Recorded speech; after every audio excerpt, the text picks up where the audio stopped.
I welcome you once again to this live session. Uh, I just want to thank all the people that have supported us in so many ways to get this program going. It's not been an easy journey with all the stress, and we're trying to manage the little time that we have to get this thing executed. Why do you have to go through all this stress? It is for the love of humanity. It is for the collective good of all existence. It is for the good of you and I, and most especially to be able to train and bequeath a better life for our children, not in terms of material wealth, but in terms of inner capacity. This is why we are doing all that we are doing, irrespective of the fact that it's difficult. You don't even have a resting day or a resting time. And we need to work around the clock to make sure we are always on the game, and we deliver what you're supposed to deliver. Yeah, this session I pray to God Almighty through the divine intelligence and through the universe that He will be able to guide my words and guide my thought and guide my intuitive connection, that He will give me the necessary intellectual capacity to be able to deliver today's topic as He expected, that through His infinite intelligence, celestial beings, we call them angels, will speak each other to everybody according to the point of the person's expectation, that collectively would all come to the realization of the light that the divine intelligence have set in motion for our total evolvement and total liberation. This is our prayer, that the love intelligence would fulfill for us in this session. I also want to once again thank each and everybody that is supporting us in cash and in kind, in prayer, in contribution, and in direction to make sure that this program is always on its feet and is running. We say we are much grateful, and we are showing our sincere appreciation to you. Today we are going to continue with what we treated in our last streaming on Saturday. What we treated in our last streaming on Saturday. And we were talking about understanding the nature of the soul. That was actually what we were talking about, understanding the nature of the soul. And before we proceed, we are going to deal with the rest of the questions which we couldn't finish with it. You remember when we were about to start last Saturday's show, there were a couple of questions I was trying to address and answer, but unfortunately because of time constraints, I was not able to finish all the questions. So before we proceed, I would want us to deal with the rest of the questions. There was about 3 or 4 questions left, or 5 maximum. So we deal with those questions, and then we come to the final part of the understanding the nature of the soul. When it comes to the first department we are dealing with, which is the mind, the general introduction, after which we'll go to the very deeper component of the mind and the mechanical structure of the mind, and how the brain functions and the various departments of the brains and their various roles that they play and all those things, for all of us to have a clearer view and a better understanding and appreciation of the functionality of mind, its strengths and its limitation, and how we can use the mind as a tool for our collective benefit. Because the point is, if we do not use the mind properly, our lives will be in trouble. And if we use the mind properly and we are able to harness the full potential of the mind and its proper usage, then our lives will be much more better and much more comfortable and much more peaceful. So before we proceed, let us deal with the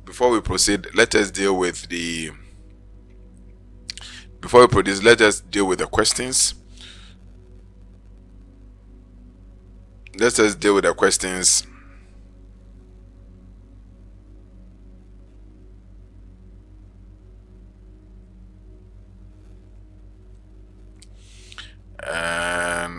question number one, the continuation of the question is from, I think the last one we treated was from Madam Cynthia, that talked about unpacking the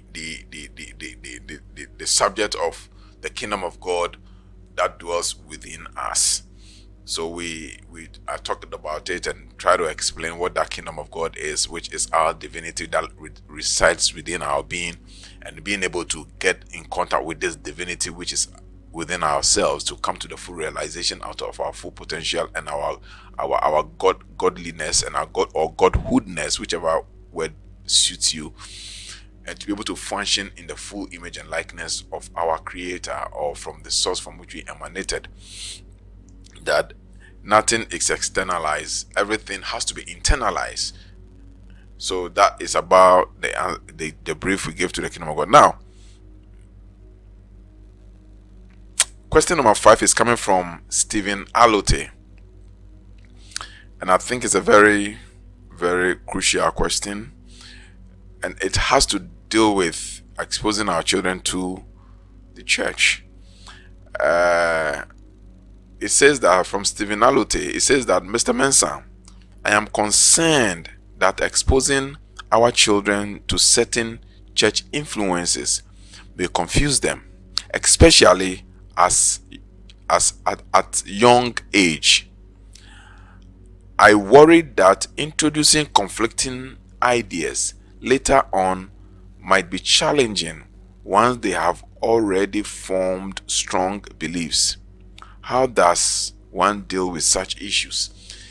I think it's a great concern for a lot of parents, but my point still stands, and my point is, it's better for your child to be in a congregation of people who are teaching moral uprightness than the child to be exposed to this world of deception, illusion, and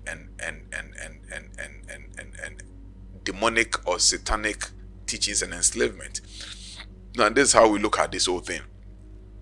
Whichever way you look at it, your child will be exposed to some form of teaching or conflicting idea, either at school, at the church, at the community where you live, or in the house. So whichever way you look at it, our children will be exposed to one form of conflicting idea or the other.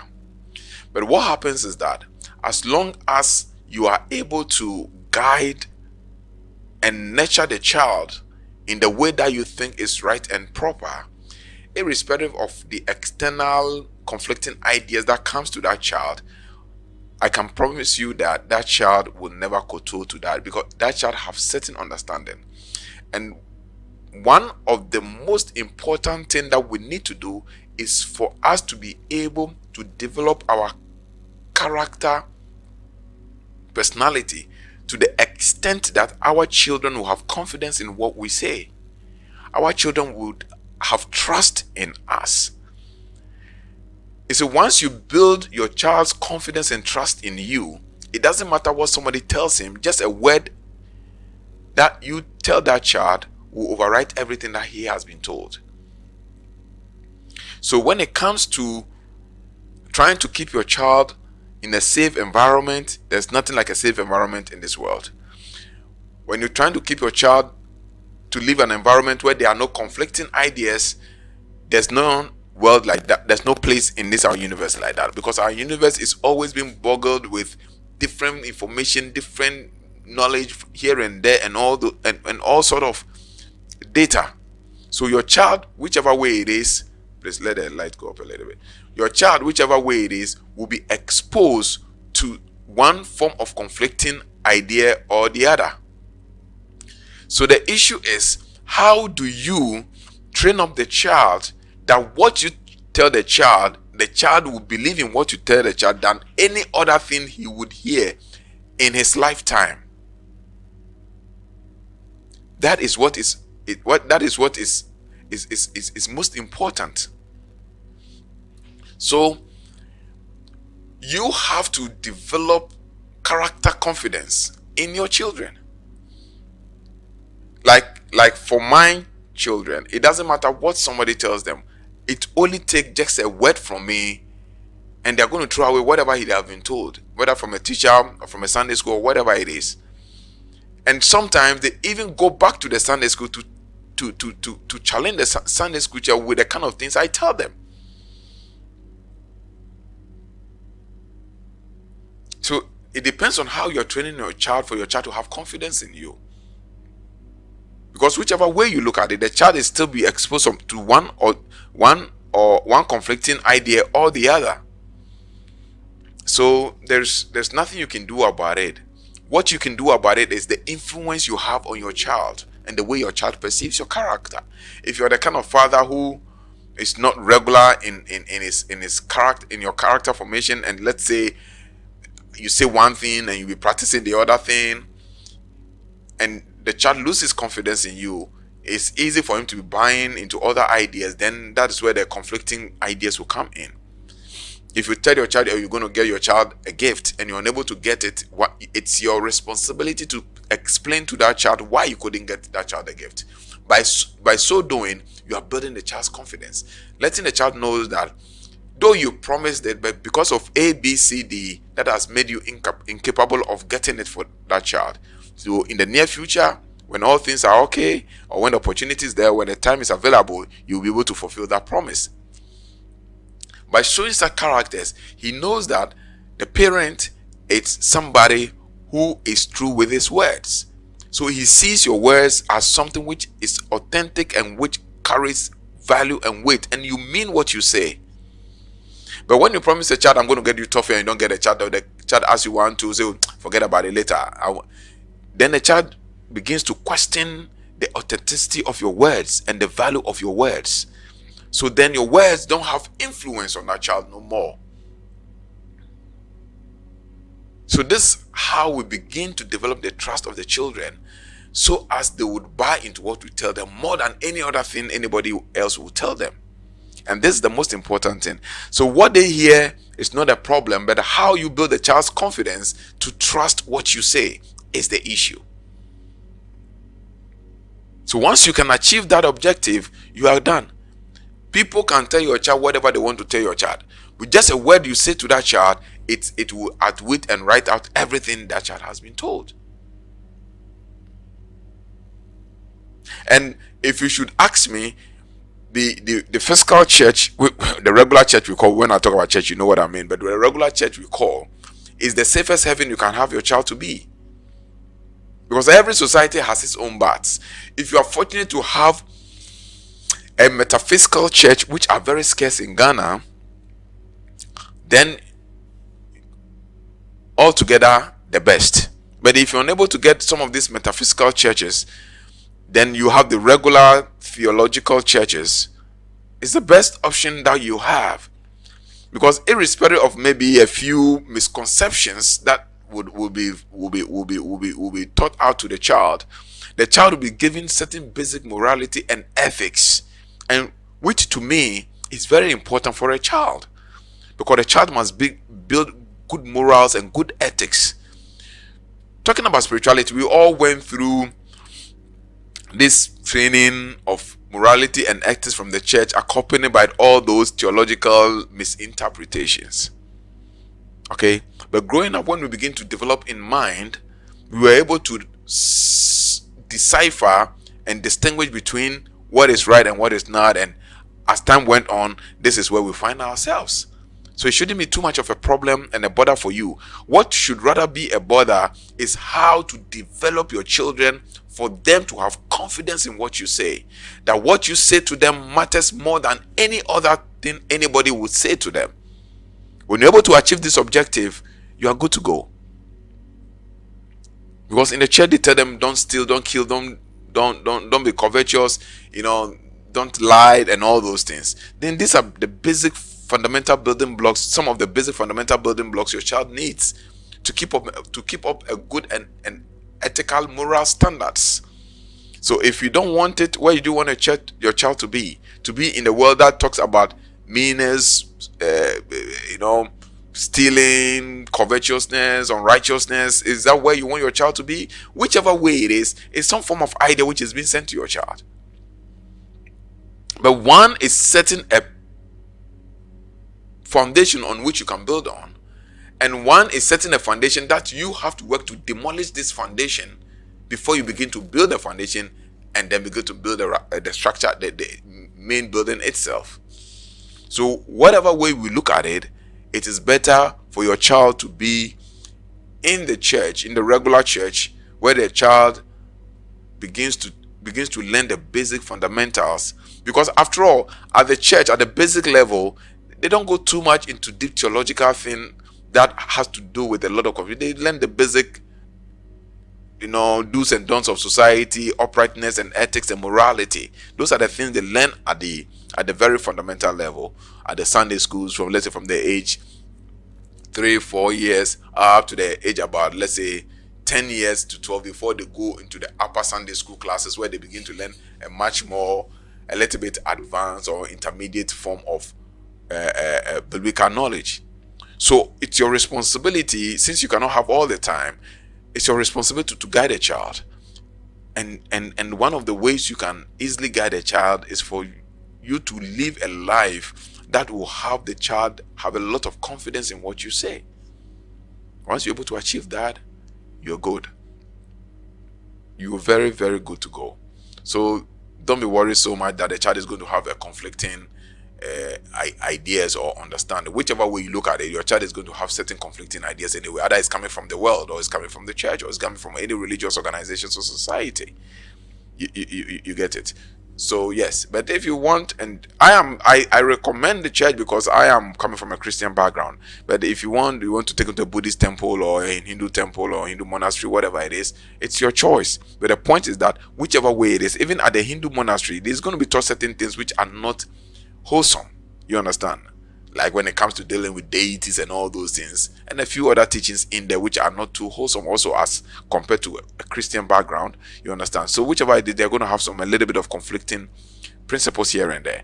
But as you learn as a father or as a parent, and you are learning the right way, that you practicalize, and it is worth teaching your children, the only way you can transmit that knowledge to your children is to make sure that you develop confidence and trust in your children, that your children also have confidence and trust in you, that your words becomes sublime to your children. Once your words are sublime and they see no fault to what you say, it is easy for them to accept what you say over all other things they learn and hear. So please, on that note, I think we are good to go. Is there any second question? So don't be worried about introducing your child to the church. What they teach at the church is no conflicting thing. It is the interpretation that sometimes bring conflicting perspective to what the Bible says. So if it's the interpretation, then you can give the child what the interpretation you deem fit and right, per your own development and per your own understanding, because it all has to be the same thing.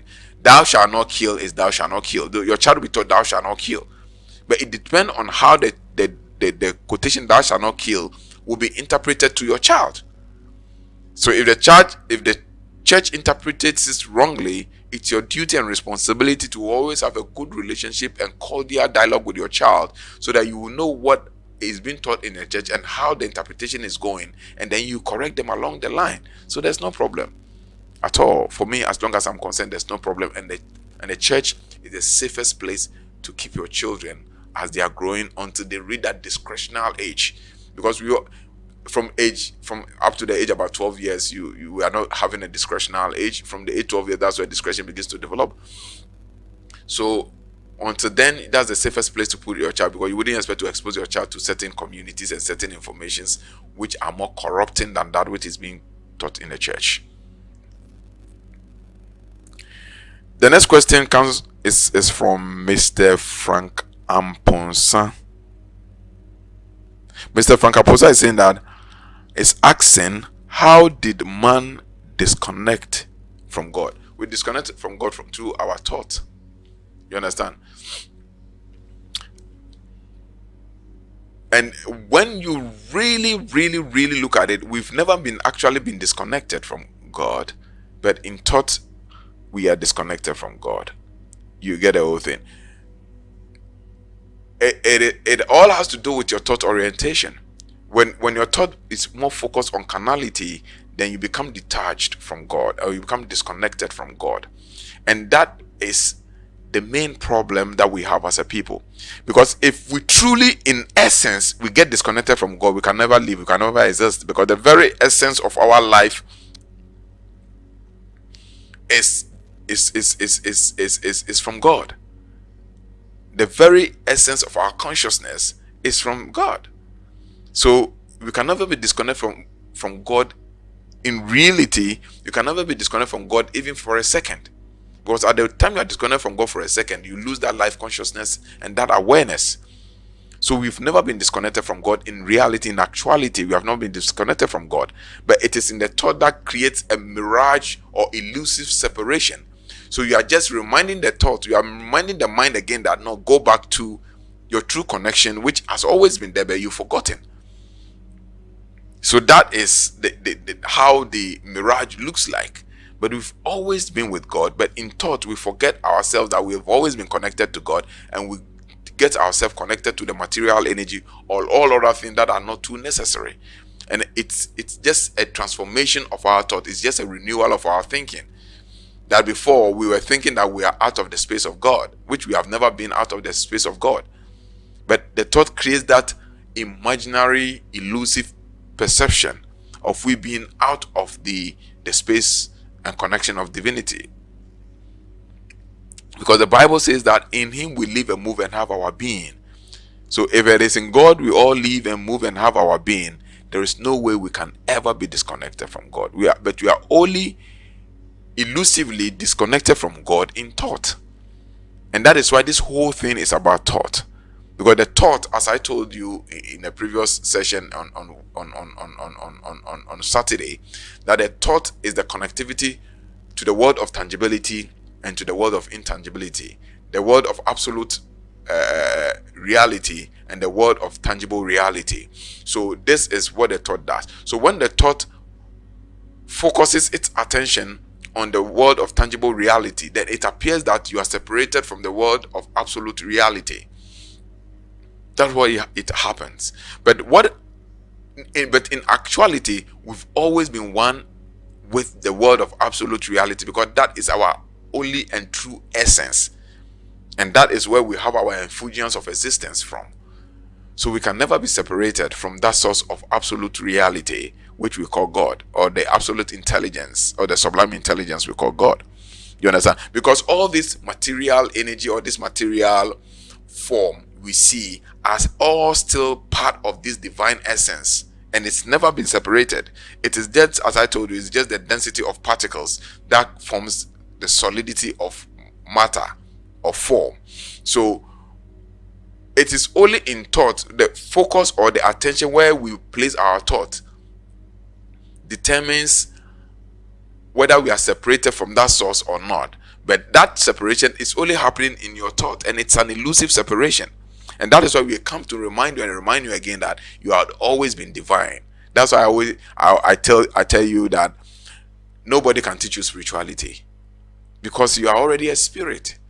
But only that you've forgotten your true nature as a spirit. So we are just reminding you to recollect yourself and to reconnect yourself to that spiritual nature that you are. For instance, let me give you a story a spiritual master once said. He said that the story goes like this. He said there is, and I think I've made this story before. He said that a shepherd was once grazing with his flock in the fields, and he came across a wounded cub. You know what a cub is, the baby lion. So he took this cub, which is this baby lion, and then nurtured the wound, bandaged the leg, and then added it to the flock of sheep. So the cub, though has all the qualities of a lion, forgot that he was a lion in thought. So he was living in the world of illusion, forgetting that he was a lion, and began to behave like a sheep. So he was eating the grass and doing all those things. Even when he was fully grown lion. Until one day, a lion came to the field to hunt. And as he was chasing the sheep, this first lion that grew up with the sheep, who is behaving like a sheep, because in his thought he was thinking it was a sheep and has forgotten his true identity, ran away with the sheep. So this hunting lion was a little bit confused, didn't understand what was going on. So he went and decided to come back again another time to find out what actually went wrong. So as the sheep were grazing with that, mentally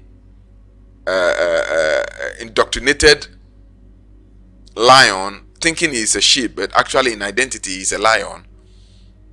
When this hunting lion came in, he focused his attention on the lion, who thinks he's a sheep. So as he pursued that lion, the lion kept running. I didn't understand until they get to a juncture where this lion got trapped and he went and hid under a tree. So this hunting lion approached the lion. Then the other lion started crying, "Please don't eat me, don't eat me." And he said, and so this hunting lion asked this indoctrinated lion that, "Why would I eat you? You are one of my kind." But this indoctrinated lion, living in the world of illusion, of the separation in thought of his true identity, kept saying that, "I am not a lion, I am a sheep. Please don't eat me." And this hunting lion told the indoctrinated lion that, "Please follow me, let me show you something. You are a lion and not a sheep." So this hunting lion took this indoctrinated lion and sent him to a riverside. When they got to the riverside, this lion told the hunting lion told the indoctrinated lion that, "Look into the water." He looked into the water and he saw his image in the water. And the hunting lion told the indoctrinated lion, "Look at my image also in the water." When he saw the image of the hunting lion in the water and he saw his also image in the water as being the same and not having an attribute of the characteristics of a sheep, but rather had the external characteristics of a lion, then the hunting lion told him, "So now you know that you are a lion." That very minute, that indoctrinated lion, coming to the realization that he is a lion but not a sheep, began hunting lions, and he had a skill to began hunting sheep, and he had a skill to hunt sheep. Nobody taught him that skill. Nobody taught him how to flinch out his claws. Nobody taught him how to roar. He had all the attributes in him, but because of separation in thought and the illusion created by his thought pattern, all those attributes became recessive and dormant. But the day the thought reconnected itself to its true nature, all those attributes became awakened again. And this is exactly what we are trying to say. And this is exactly what I'm trying to tell you. That all your life you've been a spirit nature. You've been a divine being. A being without defect. You have all it takes to live a successful, happy, content, and blissful life. But in thought you've forgotten. And you thought you have been separated from that divine essence. And I'm here to remind you not to consume you, because I know you are a divine being, just as I am divine being, just as Abraham is a divine being, just as Moses and Michael is a divine being. We are all divine beings.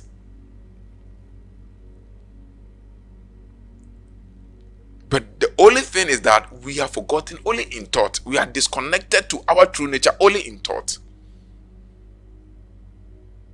Once you can remember and reconnect yourself, you've assumed your connectivity with God, with divinity.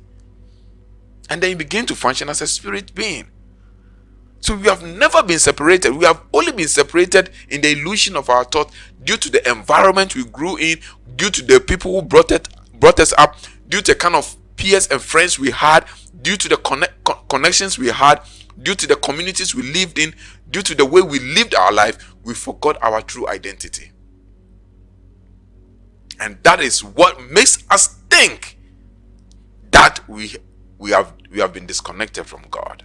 But we have never been disconnected from God. So we would say that we have been temporarily separated, but not permanently.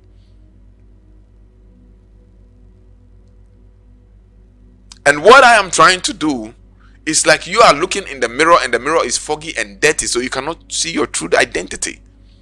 That's why I tell you something, that nobody on earth can give you spirituality.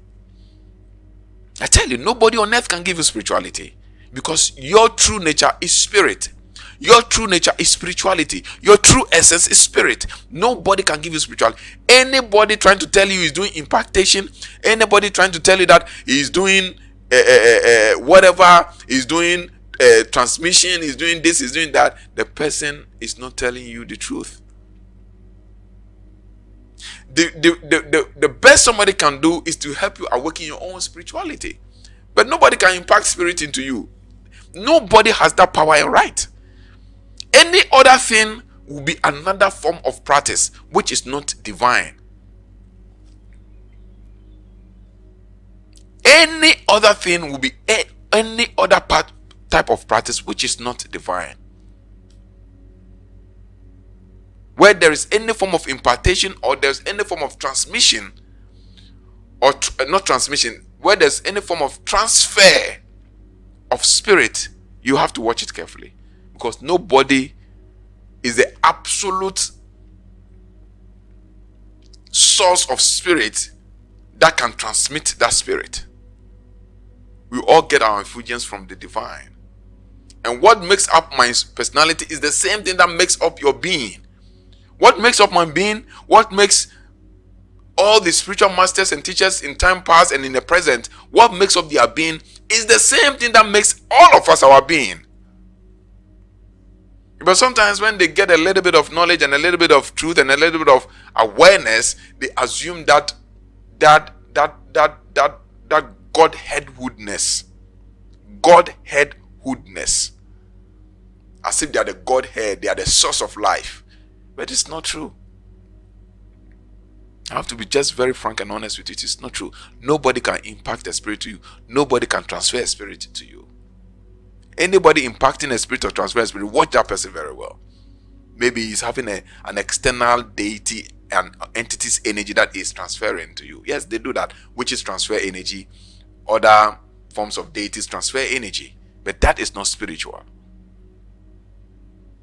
Because you are a compact energy, you are a compact being.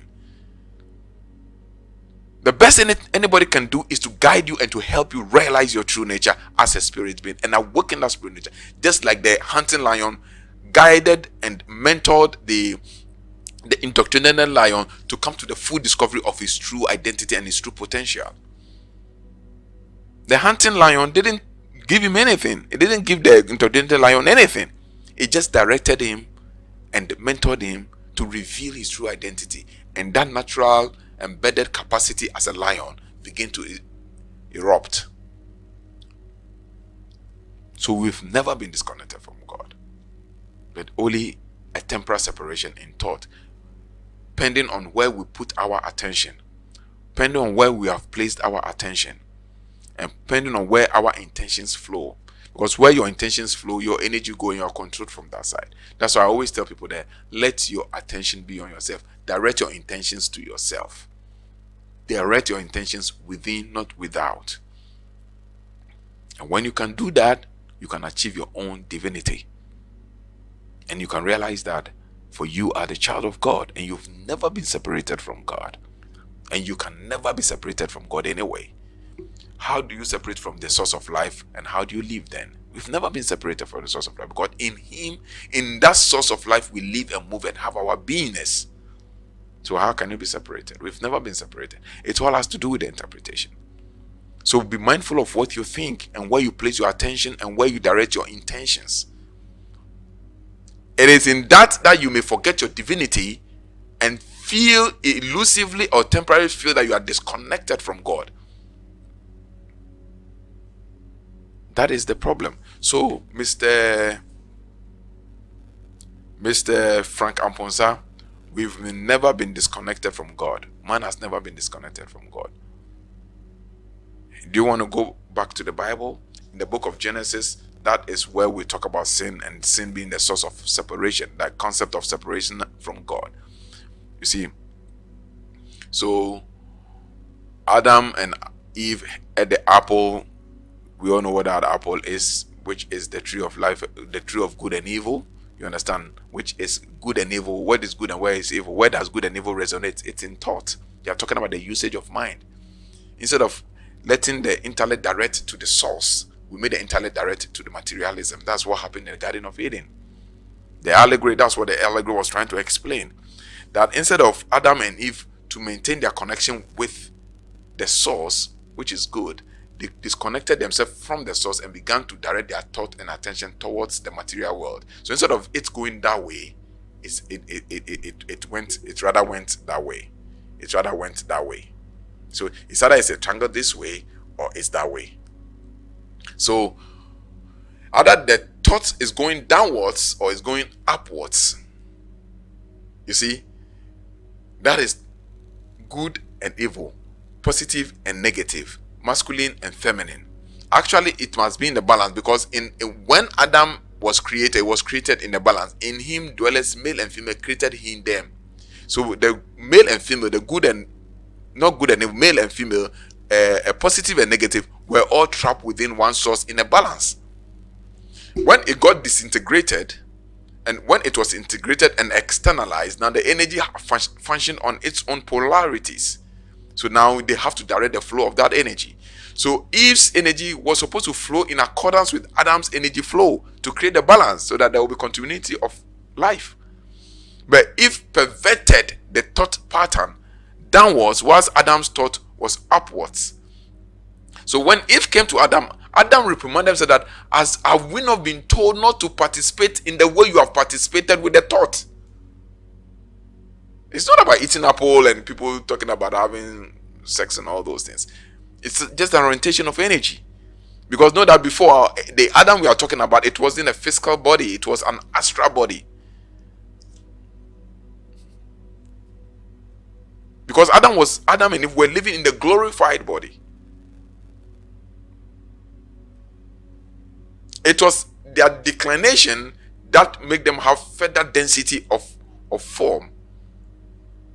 And then they saw that they were naked. That's why I said that they didn't know they were naked. Why didn't they know they were naked? Didn't they have eyes? They had eyes. But because they were within the astral dimension, there was no density to come about obvious form and perception of material reality. But when they drop off that energy, there was further degradation of the energy, and there was density that literally created form.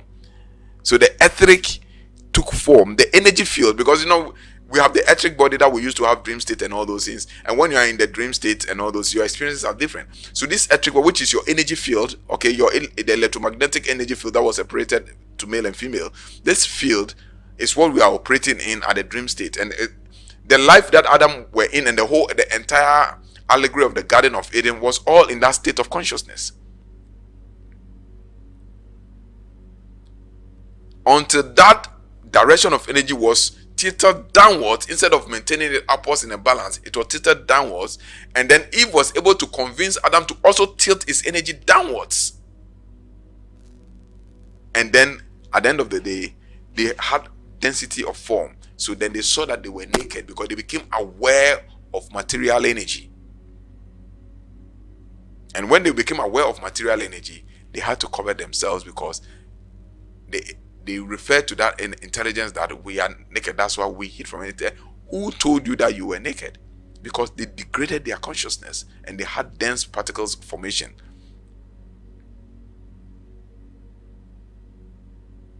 So it all happened within the thought level. So where you direct your thought determines the temporal or elusive separation created at the level of thought, or the level of mind, or within the mind field. So we've never been separated. And even in the Garden of Eden,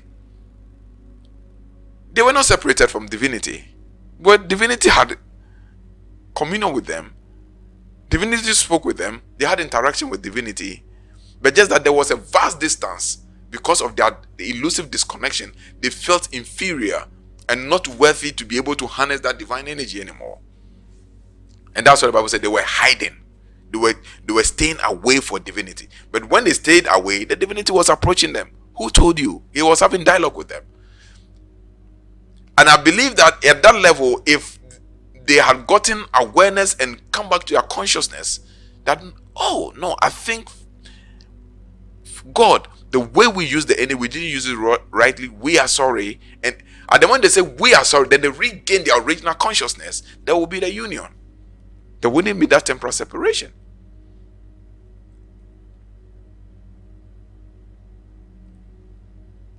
And even according to the allegory, that divinity, because they've never been separated from that divinity, the divinity made a provision for them. First of all, he created the allegory says they created a lambskin to create a cloth to cover their nakedness and all those things. So they were still with divinity because they've never been separated, because they cannot survive with divinity. But what happened was that divinity set them within the dimension that they have degraded themselves to. So Bible says that they were set outside of the Garden of Eden. So they went to the dimension where they belong to. In that dimension, because of their disconnection from that source of life, they had to go through struggle, they have to go through pain, they have to go through confusion, they have to go through distress, they have to go through agony, and all sort of things which originally, when they had their connection, they were not going through. And this is the worry of humankind. When the thought is separated from divinity and the thought does not depend on the divine source to harness the energy, then the thought depends on its own self-program and stored data, the thought begins to struggle and makes the senses struggle within this material space, because it degrades its energy to the ordinary carnal interpretations of its own observation, which is separated from the original intent. So we struggle, we go through pain, and that is why in all our effort trying to depend solely on the mind, that's why I keep saying that, in all our effort trying to depend solely on the mind, it would create a more problem than not. And that is why with all this technology and everything, our world is being polarized. So all is happening within the thought field, the mind field. That's all these things is happening. Okay, the separation, the elusive separation, the connection with divinity and all those things is happening within the thought field. That's what the Bible says, that as a man thinketh, so is he. So where you direct your, when the Bible says as a man thinketh, so is he, it simply means that where you direct your thought, there you are. Where you direct your thought. So when you direct your thought that, I am part of divinity and I want to follow the life of good and light and love and God, then you are with God, and you want to live a life of pure, absolute carnality, materialism, immorality, unethical lifestyle and all those things, then you are in a different sphere, in a different dimension, where you're going to create worries, pain, agony, and distress for yourself and your soul.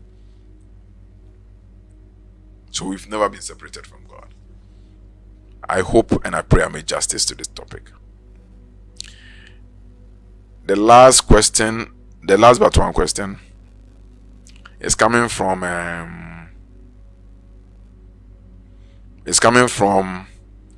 the same Mr. Frank Amponsan. Okay, Mr. Frank Amponsan has a second question. Did Jesus establish any religion or society? Jesus did not actually establish any religion or society, but he belonged to a society. And the society was called the Asen. The Society of Jesus Christ was called the Asen. Okay, that was the society he belonged to. And Mary, Elizabeth, Joseph, Zachariah, all those people were part of that society. So they were one big society practicing pure spirituality. Okay, they were one big society practicing pure spirituality. So you can Google the Essenes. Okay, ESSENE, or ESSENE, the Esen. These are the spiritually, and they live a secluded life. They didn't engage themselves in public activities and comments and political activities, and they lived a secluded life. Literally, we call a life of renunciation, where they engage in farming. They have their own development, intelligence, and it is from this ascent that they had the Dead Sea Scrolls.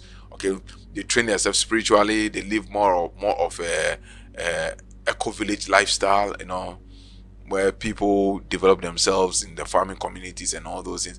Most of them were vegetarians. Okay, most of them, the inner circle people, most of them were vegetarians, and most of them were vegans as well. They live a life of non-cruelty, you understand, and they live a very how do you call it, health conscious life. When you read some of their gospels, the Gospel of Peace 1 and Gospel of Peace 2, they live a health conscious life. They even go to the extent of teaching their people how long they should boil their foods and all those things. Okay, I studied their manuscripts, so I understand their way of life. So basically, the way even we live our lives today contradicts the way Jesus Christ lived his life in those days. Okay, the things he had, the things he believed in, some of the things, it's not what the church is doing today. The regular church is doing today.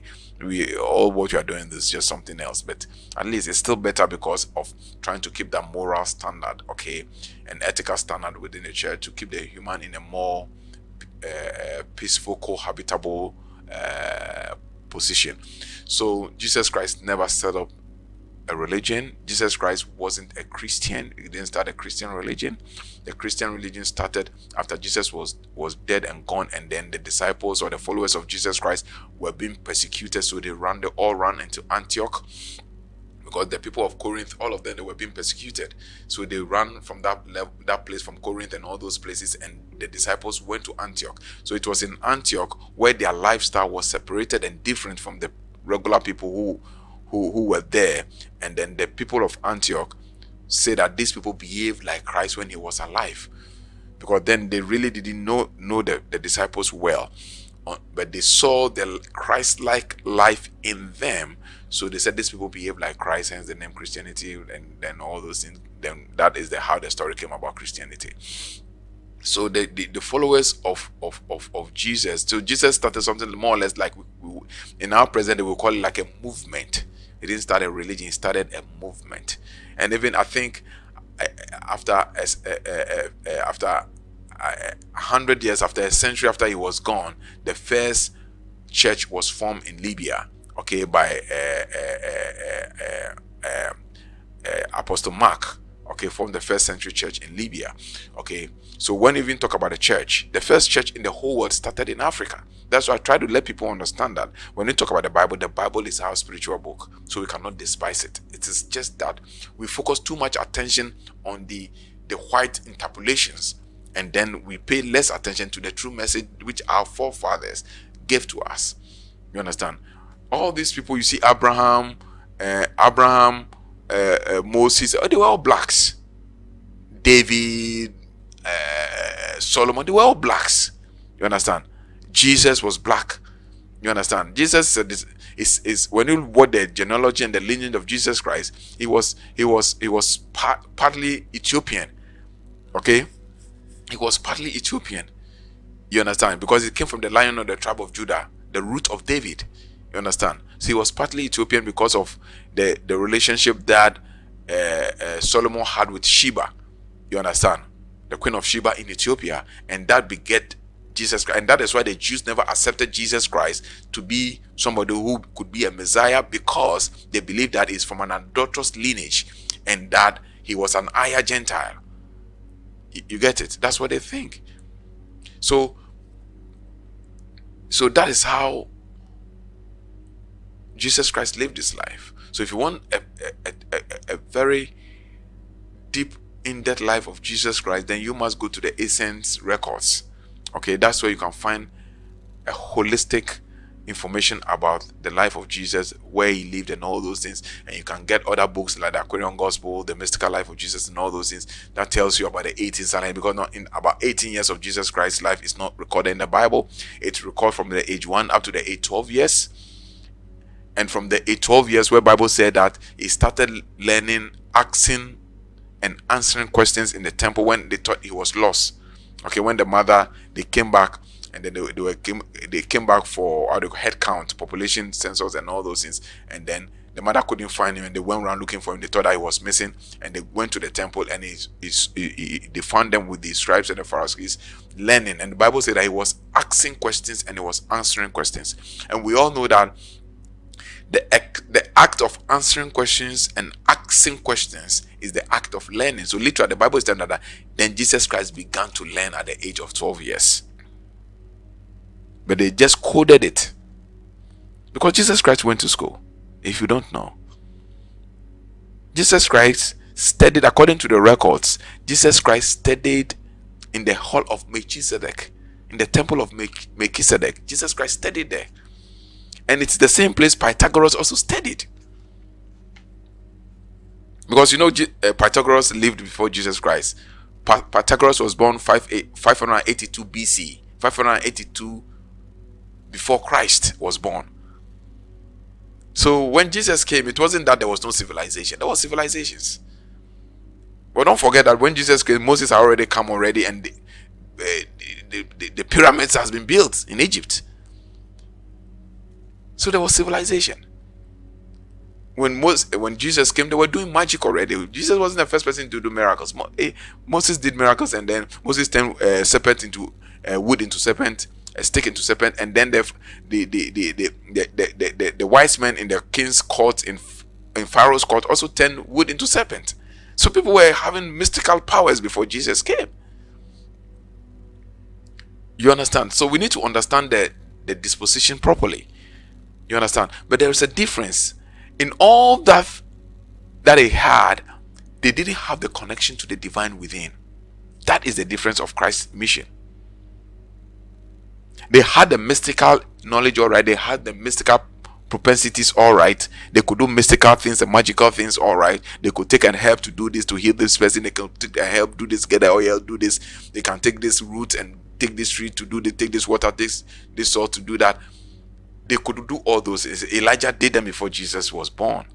You understand? Elijah did them, Elisha did them, but all these people was not able to reach out to that divine nature within themselves. They connected to the cosmic radiance of the celestial bodies externally, but they were not able to connect to that divine nature within. It is only Christ that was able to connect to that divine essence within themselves.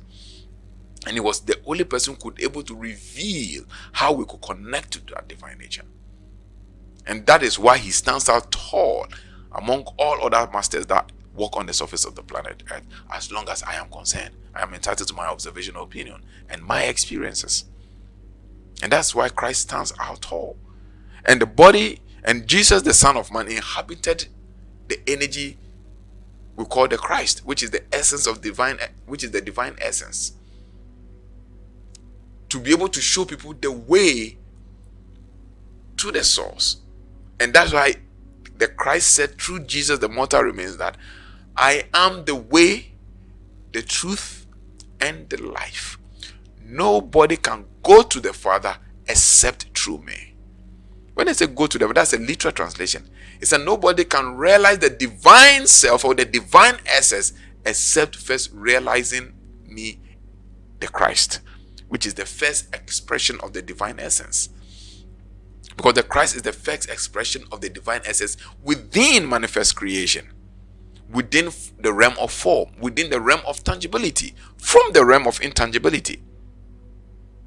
So if you want to be able to harness and reconnect in consciousness back to that absolute intangible reality, you need to be able to harness that expression of the divine essence within tangible reality, within form, and which is we call the Christ essence. And that Christ essence dwells in all of us. So once you can reach out to that Christ essence within ourselves, which is our macro essence or our macro divine essence, then with this micro divine essence, we can now connect to the macro divine essence. This is a simple process as this. So nobody is going to give you spirituality. Nobody is going to give you impartation. It's a lie. I don't mean words at all. It's a lie. It is just psycho exploitation for you to put your trust in another man. When somebody says it's going to give you transfer of spirit, it's going to give you impartation, it's a lie. He only wants you to have trust in him so that you direct your trust towards him instead of directing the trust to yourself. So that is basically what it is. And the last question is from, so as I said, Christ never started a church. His own was more or less like a movement, and it didn't belong to a regular religion. It belonged to the spiritual society or the spiritual sect. We call them the Ascents, which later on they because of the persecutions that they are being faced, some of them moved to Egypt, and then they rebranded themselves and they called themselves the Great White Brotherhood. Okay, the Great White Brotherhood. So they more or less like a brotherhood, and they lived life more or less like everybody is a co-equal. There's nothing like superiority and all those things. And you need to go through different forms of ministry development and personal development and personal attainment in order to get to that level where you become the Christ. You attain your Christ essence or your Christos estate. So that is it for Mr. Frank Amponsah. This is coming from Mr. Dominic Ejiri. He says that how do we harness this energy? I just explained it in the content of Mr. Frank's message. Okay, that the energy is internal. I also explained it a little bit in trying to answer Madam Cynthia's question with regards to unpacking the kingdom of God within us. So this is how now if you want to, there's a step-by-step process we are putting together. We're piloting something with the class we want to do. I know some people applied for the class, but the local content we've not started yet. So when we are set, we will let you know. And then those who want to embark on the process, because all this thing is I'm teaching you is to make you aware and to bring your consciousness back to your source. But there is a procedure you can go through gradually to regain that connectivity and to be able to direct the mind, control the mind, and direct the mind to hear and to pay attention to the source. And it's all about a practice that enables you to calm the mind for you to pay attention. There are a group of class that have already started already, so I want to take them to some extent. To some extent, then I can have much more time, because now it's like my time is very compact. Doing this video, doing that, doing counseling, doing content, and myself, I have started schooling again. Want to do executive program to enhance myself, because as I told you, we're all learning. It's an ever ending life, is an ever ending school of learning, and nobody can attain mastership. God is infinite knowledge, and nobody can harness the totality of God. You understand? We experience but part and pieces of that infinite intelligence. So when somebody try to boast of the totality of divinity, I just want the person and realize that the person already in the first place is ignorant. Because if you really understand and you can fathom that, in your effort of trying to fathom that which is unfathomable, you wouldn't claim absolute knowledge of that something that can never be fathomable. You understand? Because God is unimaginable, God is unthinkable, God is unvisuable. You cannot visualize God, you cannot imagine God, and you cannot think God. He's infinite, He's limitless, He's formless. So we just but experience the part and pieces of it as we emerge into that absolute essence. And once you emerge into that absolute essence, we lose our individuality and we enter into that nothingness, the state of nothingness. And you have become one with that one whole. And once you are one with that one whole, there's no separation. But in thought, there is separation. The separation, as I said, is always in thought. But when the thought's energy can diminish and get emergence with the essence, there's never been separation. The thought only is creating the realms of limits within awareness.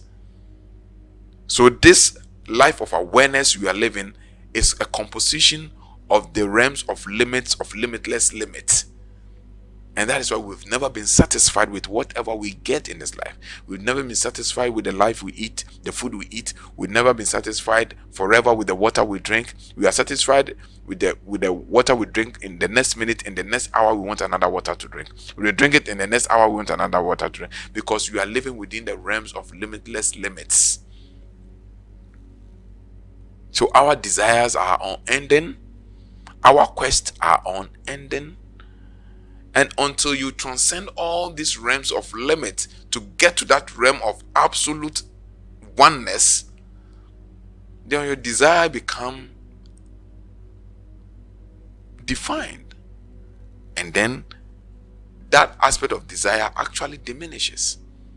You may have thought of what you want to do, but that thought of what you want to do does not fall within the realms of limitless limit, because deep within the very center of your beingness there is no desire.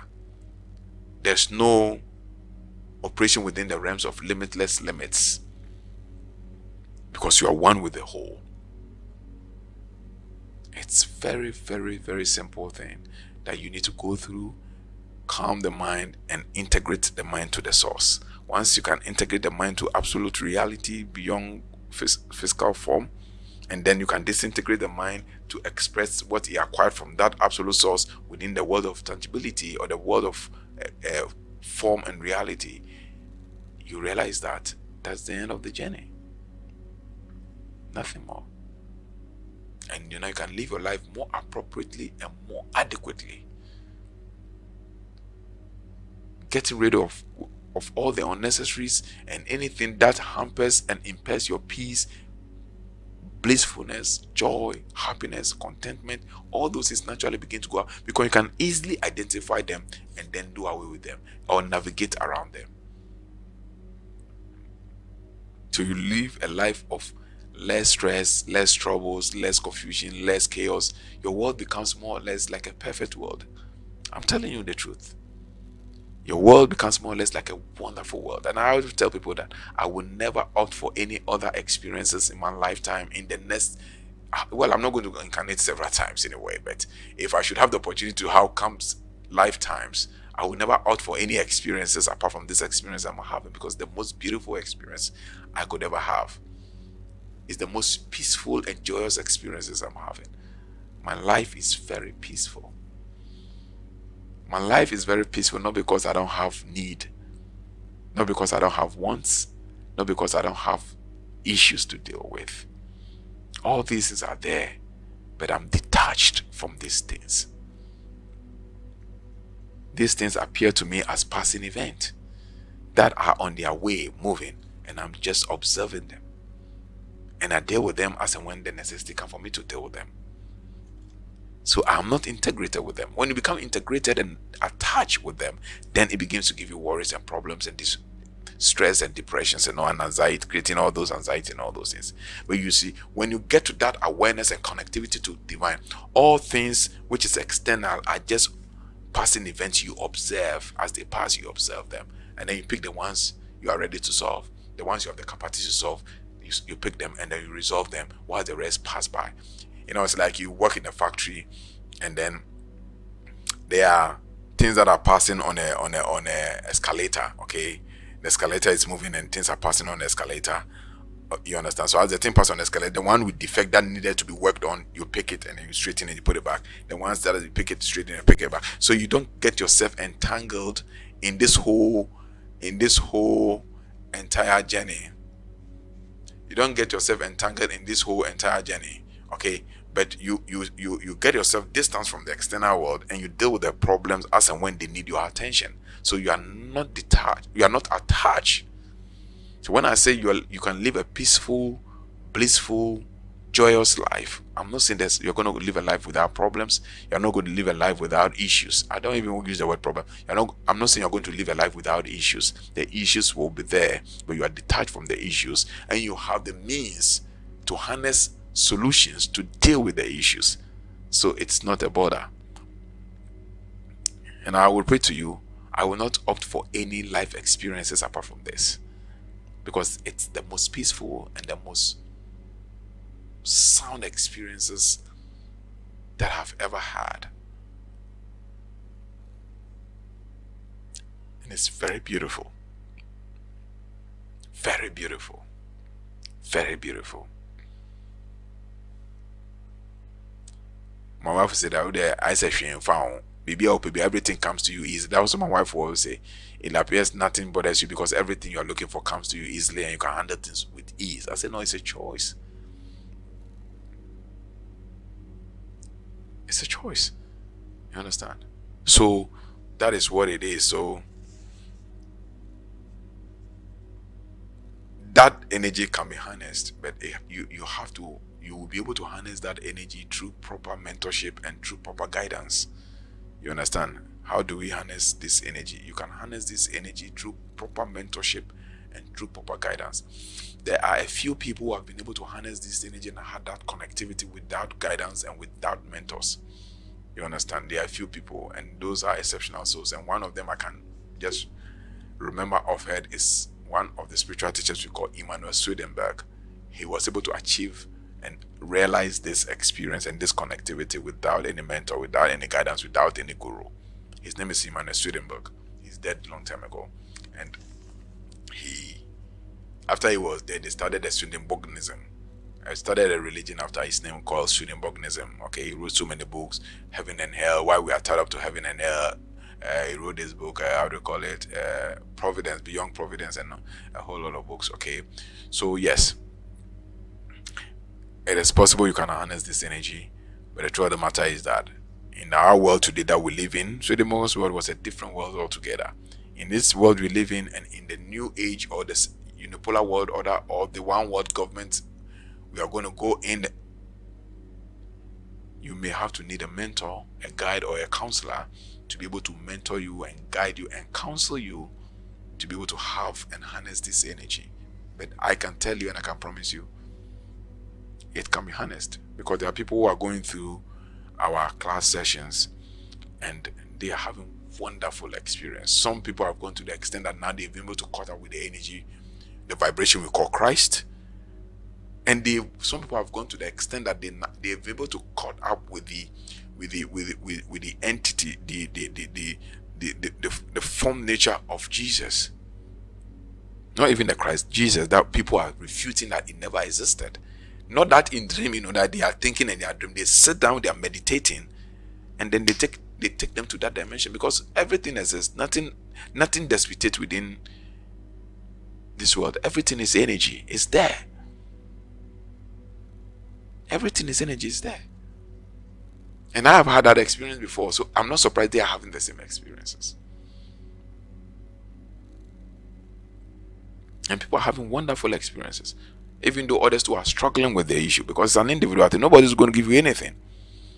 Some people are struggling because sometimes your past karmic experience, the way you have lived your life in this lifetime, in this present life, some of the things you have done, your past history and all those things have set it. So sometimes when you start a practice, sometimes they have to deal with those things. So some people will be having issues with dreams of their past lives at the secondary school level and all those things. There are issues that have to be corrected. Some people too will be dealing with issues with their health, because maybe they have certain health conditions. So the energies have to work on those things in order to keep you to put you in a balanced shape, so that you can have your spiritual ascension and connectivity. So each and everybody is going to have his own experiences, but the truth of the matter is that energy can be harnessed. Why can it be harnessed? And why am I sure it can be harnessed? Because you are that energy.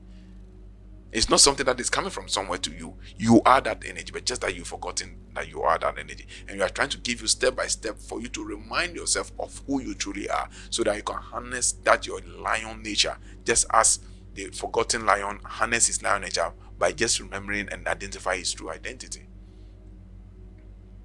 So that is what it is. So we'll quickly come to so those are for the questions. I want to thank you for your time. If there's further questions, you can put it in the comment section, or you can, if you are on the platform you've created, you can ask the question on the platform.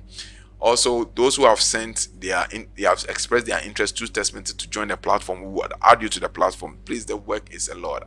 We are doing that, we are doing this, we're doing that. So sometimes certain activities delay a little bit, though. So the fact that you send it a day, 2, a week, or a week and a half that you have not been added doesn't mean we are going to add you. Sometimes we have to make time so that we can work, because if we want to work on things in piece and pieces, we will be very disorganized. So maybe we would have to wait. Maybe if, let's say, some certain number of people, then we see the quantity, then we just take one day, we say, okay, in the next 2 hours, maybe Abraham add all these names. So all those who are applied, we'll add them. So just one person cannot add them, we have to go add one person. It's going to make the word very stressful, because we're dealing with huge numbers. Okay, I mean, we're talking about database, not even the live streaming alone, but other activities that we do, other services people come in for. So please be patient. We will do that for you. We'll add you to the group. So we back again to our last Saturday's live streaming. We're talking about understanding the nature of the soul. We just a recap. We talk about the fact that the soul is self-obliged, ubiquitous light. It's more or less has an omnipresent nature, and we talk about the fact that the soul is the office of the human government. Okay, that we also talk about that one, that the soul is the office of human government. That means that the part of human being that governs or rule the way we behave and do things and have our existence all emanates from the soul. And the soul also has a source he has to connect to take instructions and directives to on how to run the government of the human system. So that is what the soul is. And as I'll repeat again, it has been acronym to be self-obliged ubiquitous light. So that is how the soul is light. Okay, the soul is light.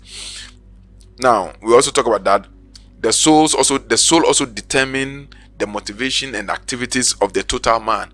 Okay, so what actually motivates you, what actually informs your desire, what actually kind of direct your activities of what you do and what you're not supposed to do, or what you desire to do and what you don't desire to do, all is emanating from the soul, or should be emanating from the soul to your senses. Now the soul also constitutes the mind, emotions, and will.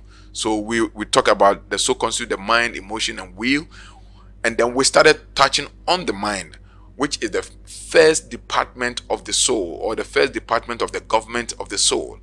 So we said that, or I said that, I said that the mind, which is one of the department of the soul, which is very important because it sits at the apex of the government of the soul, serves between a connection between the tangible world and the intangible absolute reality. So what does that? When information is coming from the absolute non-tangible reality or intangible reality, that information comes to the mind, and the mind has to process that information, store that information for the usage by the senses in the tangible world of reality. Okay, so that is basically what the mind does. The mind assesses information as the first faculty or the first department of the soul government, and processes this information and stores that information for the future usage by the senses in the world of tangibility. We also talked about the fact that the mind relates to the world of tangibility and to the realm beyond tangibility. That's I just explained it. So the mind relates to the world of this physical dimension or this material world, which is the world of tangibility, and also relates to the world of intangibility, with the world of absolute essence or absolute reality, or that source. Okay, and that intermediary is done between the source and then the physical reality or the tangible reality. We also talk the fact that the mind is the gateway to the world of visibility. The mind is also the gateway to the world of visible manifest reality and the invisible realm of absolute reality. So as I've generally explained all these things already, summarized all these things already. So the mind is the gateway. Okay, if something from the visible tangible reality want to get or send a signal to the world of invisible absolute reality, it has to go through the mind. And when something is from the absolute invisible reality want to come into the realm of visible reality, it goes through the mind. So that is what the mind does, and that's why I told you that the mind is a tool we need to use. So like I said in a previous video, that those who are having the perception that I am preaching or saying that the mind is irrelevant and useless, it's a misconception. They are not listening, they're not listening carefully, or maybe I was unable to explain myself properly to their understanding. But obviously, as I said, when you listen to lectures or listen to information with a prejudiced mind or a preset mind or a preconditioned mind, it is possible for you to hear what you want to hear and understand what you want to understand and not what the communicator wants to send across. So that is a problem. So I am not saying the mind is useless. I'm not saying the mind should be relegated and to be neglected.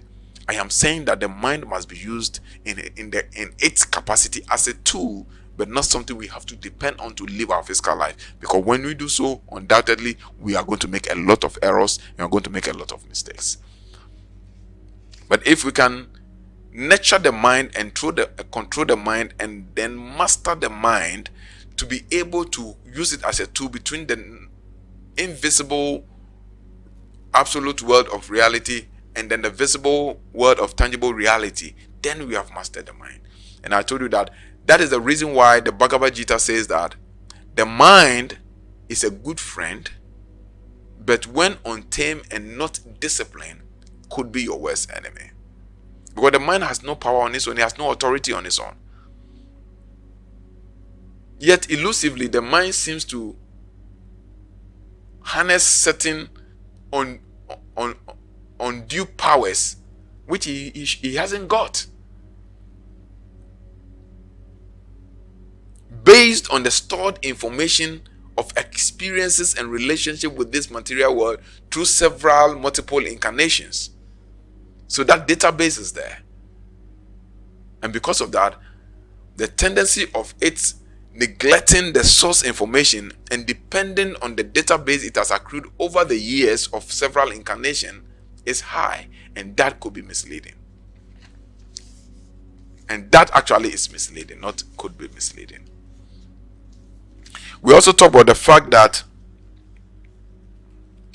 the mind also has cognitive abilities, also known as extrasensory perception or higher sense perception, the HSP or the ESPs.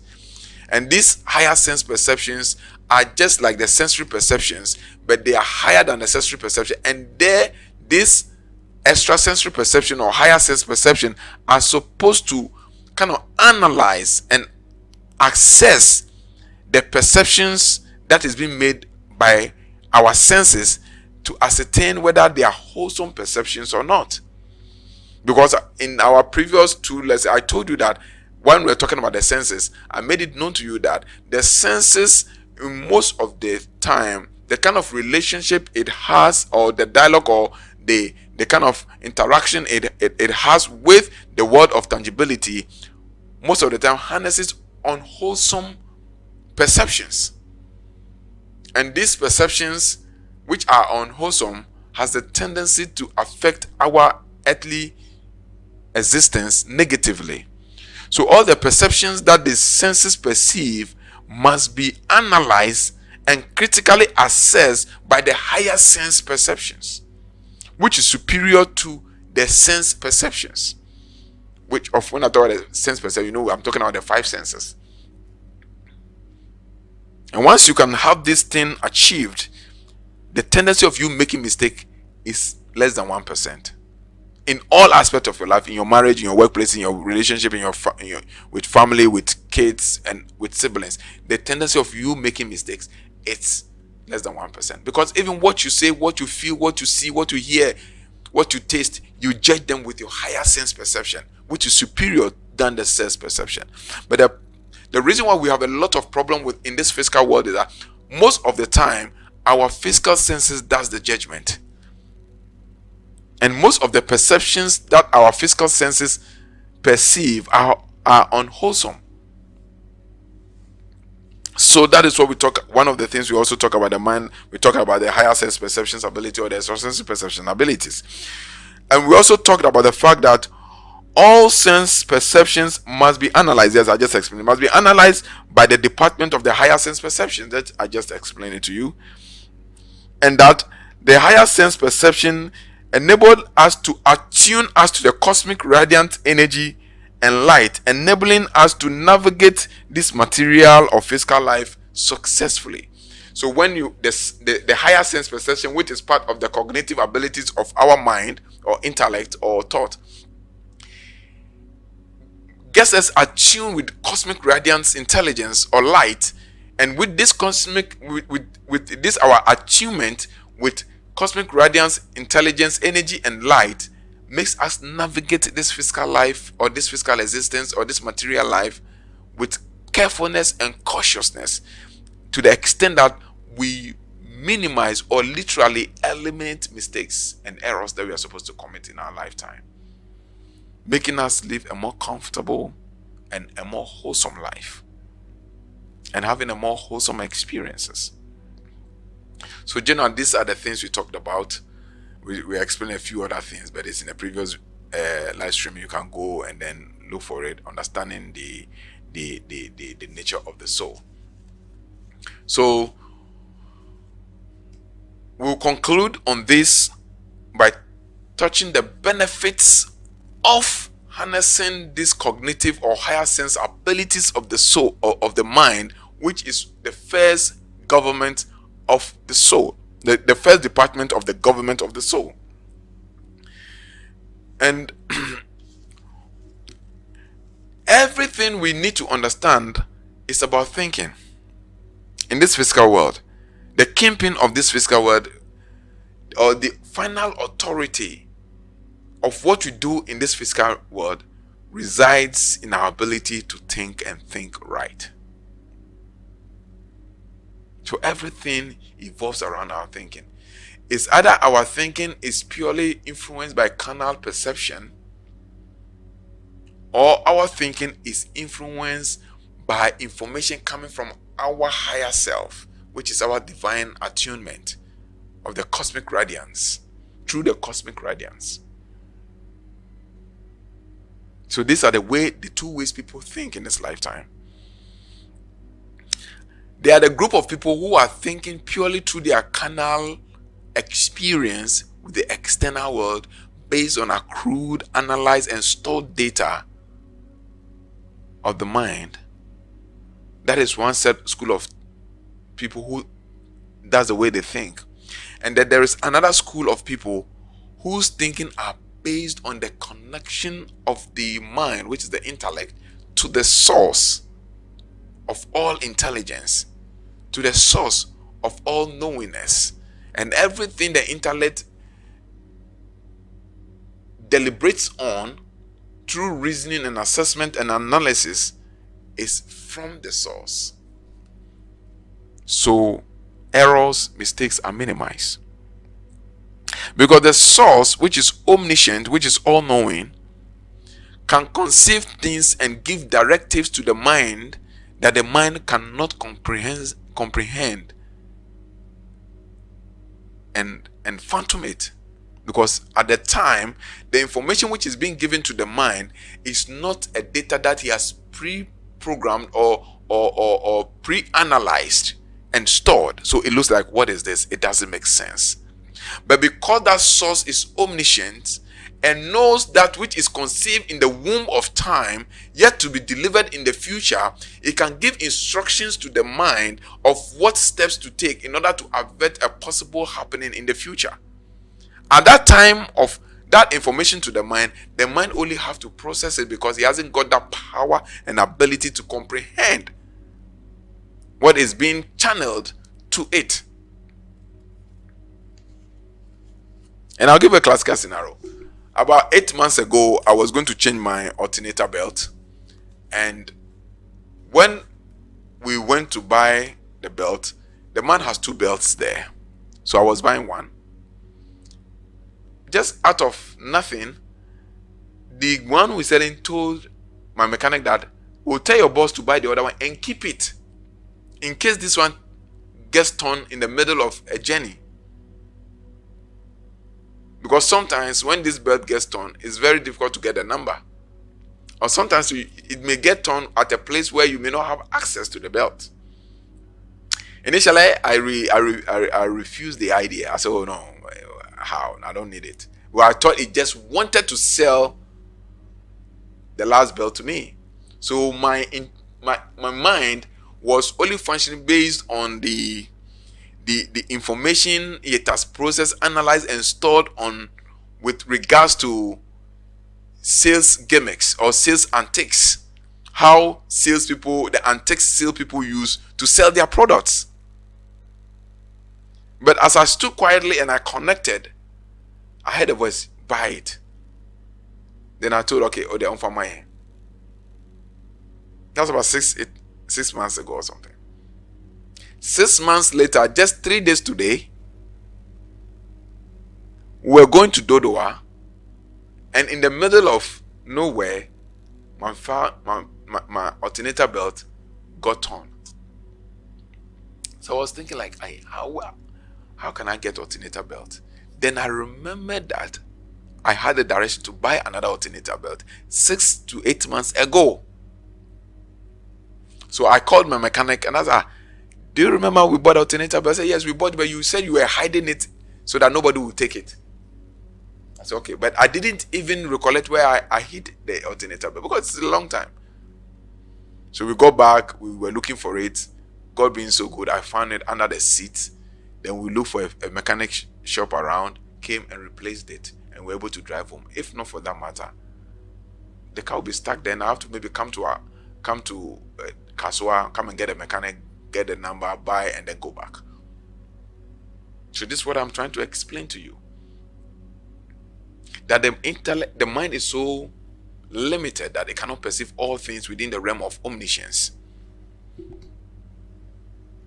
If I had functioned within the realm of the school of thought that depends on only the stored information which has been analyzed by the mind and stored it based on its experience with the external world, I would have missed the mark and I would find myself in that trouble. But because the source, which is omniscience, knowing all things in time, is aware of that which has been conceived in time, as at the time I was buying the belt, that 6 months later or 8 months later, in the middle of nowhere, my alternator belt is going to tear apart. Having that awareness of the omniscience of that knowledge prompted the intellect through the salesperson that get an extra belt. And if I had not communicated with that source to get approval, I would have had a bad faith that day. And it would be a very frustrating, because where we were on Oyibi Dodowa Road and look at Kaswa.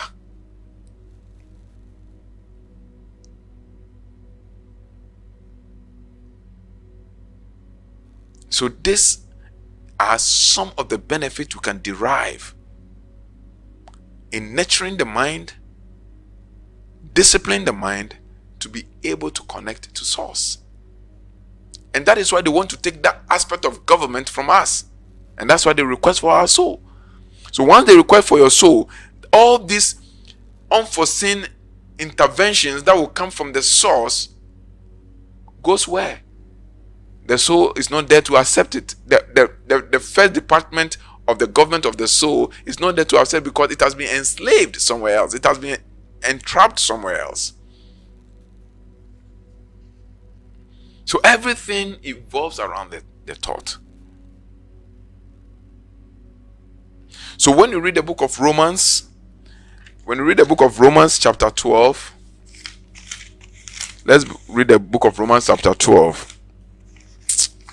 Sorry. Let's look at the book of Romans chapter 12. Romans is after the book of Acts, if I'm right. Yes, it's after the book of Acts. Romans chapter 12, verse 2. Romans chapter 12, verse 2 says that, be not conformed to this world, but be ye transformed by the renewal of your mind.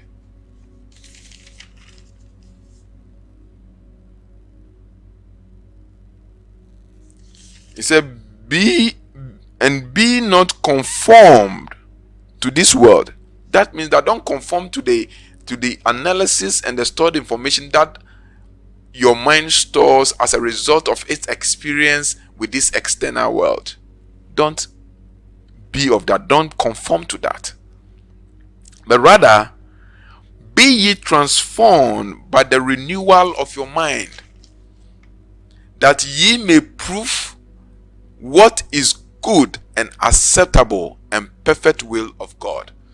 So when the mind is transformed, it does not depend on that stored, analyzed information in the mind's relationship with this external world, but rather would be transformed by reflecting the perfect will of God, which is the source. Because the source has a perfect will for your life and how your physical life has to manifest. So you don't have to conform your mind to the external observations that your mind has made, but rather you need to conform your mind and transform your mind to be able to connect to the perfect will of God, so that you can get authentic, unadulterated, pure information from the source, which is God, on how to go about things in this tangible material world.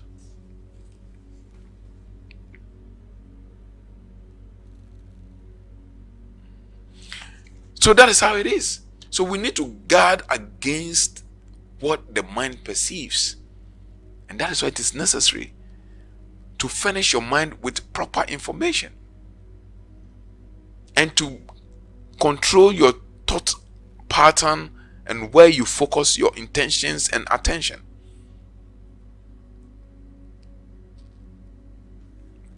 Let's read the scripture on Philippians chapter 4 verse 8.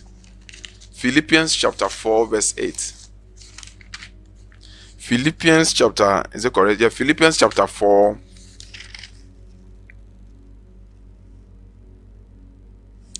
Philippians chapter 4 verse 8. It says that, let's take from verse 7. It says that, for the peace of God, which surpasses all understanding. Note that understanding also has to do with the mind, how the mind perceives things in this physical dimension. Which surpasses all understanding. That means which surpasses all perceptions of material reality. The peace of God, which surpasses the peace of the divine essence, which surpasses all perceptions of material reality, shall keep your heart and the mind through Christ Jesus. Verse 8, and this is where I want us to pay attention.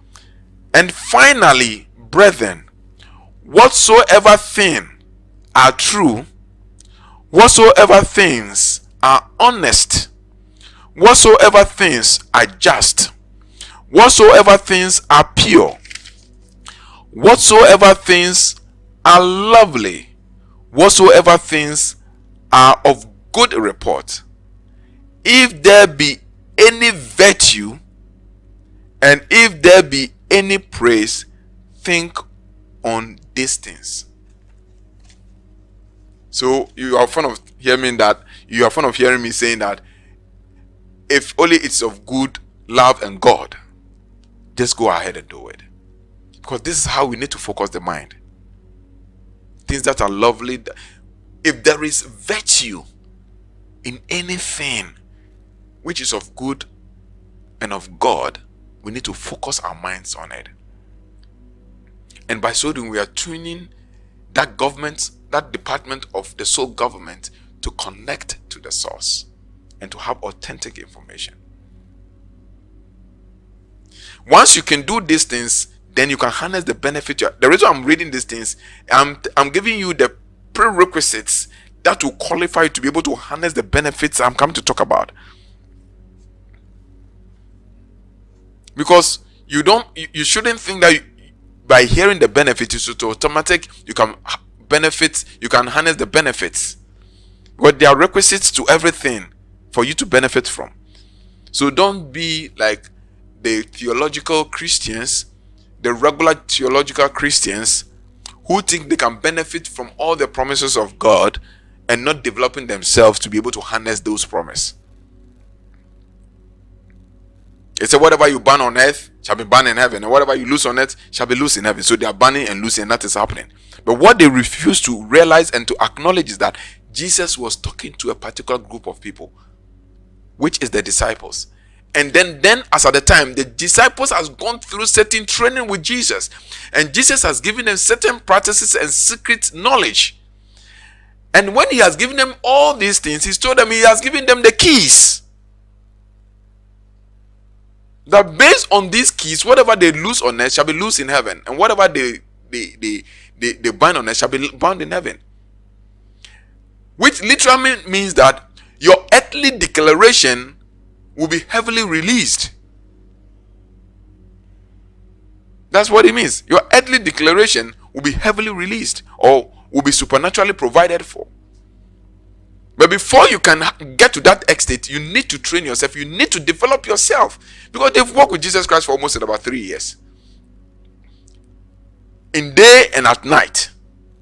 So you don't think that you just wake up living immoral life, living a reckless life, living a corrupt bribery life, and then go to the church and say, I bind, break, and loose. What are you binding, break, and loose? And based on what criteria and what standard? And that is what they bind, break, and loose, and nothing is happening. Because the power to bind, break, and loose will be at work according to the divine power which is activated in you. When you read the book of Galatians there, it says, for the power of God will be at work according to his power which is at work in you. So the reason why all these things Christians are doing, and it appears that God is absent, and they end up going to other religions that are Krishna, Buddhism, and all those things, is because they don't understand the scripture. And they don't want to live their lives based on the terms and conditions and the tenets of the word of God. But I can promise you without the iota of doubt that if you can get a good understanding and live by the tenets of the conditions of the word of God, whatever you bind here shall be released. Whatever you decree and declare here will be released from the heavenly dimensions. Every decree of yours will be released. And sometimes you don't even have to decree. It's just the thinking and it is released. It's just a wish and it manifests. We speak of experiences. So God is alive. And they can never make us mention, they can never use other ways to stop us mentioning the name of God. There is God. Now what do they use? They strategically use the word universe. It is a way to keep you off mentioning the name of God. The universe provides. I pray to the universe. We pray to you. The universe was created by somebody. The universe didn't create itself. God provides through the universe. So you normally hear me pray when I'm praying or when I'm saying, I pray to God that he will provide through the universe. The universe provides. But God provides through the universe. So we don't pray to the universe. We pray to God. We meditate to connect to God. We don't meditate to connect to the universe. But we build a good relationship with the universe. And we create a solid bond with the universe. So when there's a communication or a provision through the universe, we can connect and tap into it. But now they are trying to take that God essence from the equation. So now people are saying that the universe provides. I pray to the universe. And no. It's all part of the new age agenda. Their antics and tactics they are using to keep you off your source energy. So beware. Some of these teachings, you see them, they are wolves in sheep's clothing. Some of these teachers, you see them, they are working from the devil. They are working from the dark kingdom. When I say dark kingdom, I mean the kingdom of evil.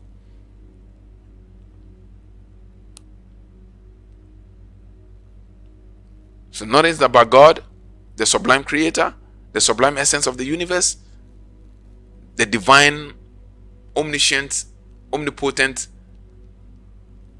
and omnipresent energy. It's not about that. It's about the universe that he has manifested. Pay attention to the universe. See that universe as your God. See that universe as the source. It's a lie. It's a deception. So beware. They will come to you as wolves, but in sheep's clothing. Preaching enticing words of man's wisdom. Hiding the truth and putting it undercover. and they will disguisedly mislead you. And by the time you realize, your soul is trapped. We've been there before. I know I have been there before. I have been there to the level where I said there was no God. God does not exist. When I'm speaking, I know what I'm saying. I have followed those kind of ideological teachings. I have followed some of these new age teachings, and I have disputed the existence of God. I have marginalized that Christ now is an illusion, is somebody's creation. Until when I had my own inner experiences. So you need to be aware that they'll come to you as wolves in sheep's clothing. There are a few quotations we can take, like Colossians chapter 3 verse 2. Okay, that talks about setting your minds on things above. Okay, that means higher. Let your mind connect to it. Okay, let's read Colossians chapter 3 verse 2. Colossians chapter 3 verse 2. It says that this version says set your mind, but in other versions, this version says set your affection, but in another version says that set your mind. So let's take it. It says set your affection on things above, not on things on this earth.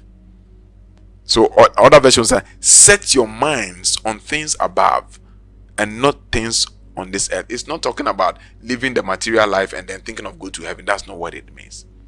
He's telling you that let always your mind, if anytime you want to do something, connect your mind to the source. That's the above means the source. So always let your mind connect to the source. Anytime you have a problem, anytime you want to resolve an issue, anytime you want to deal with an issue, be it a family issue, be it a work issue, be it a marriage issue, be it a money issue, first of all, the first point of connection that your affection, which your thinking should go, is the source, which is above, which is higher, and not external. So what is that? Do not externalize your thoughts at any given moment in time when you are looking for solution. Rather, internalize your thought. Go within to the divine inside you. That is what we call the above.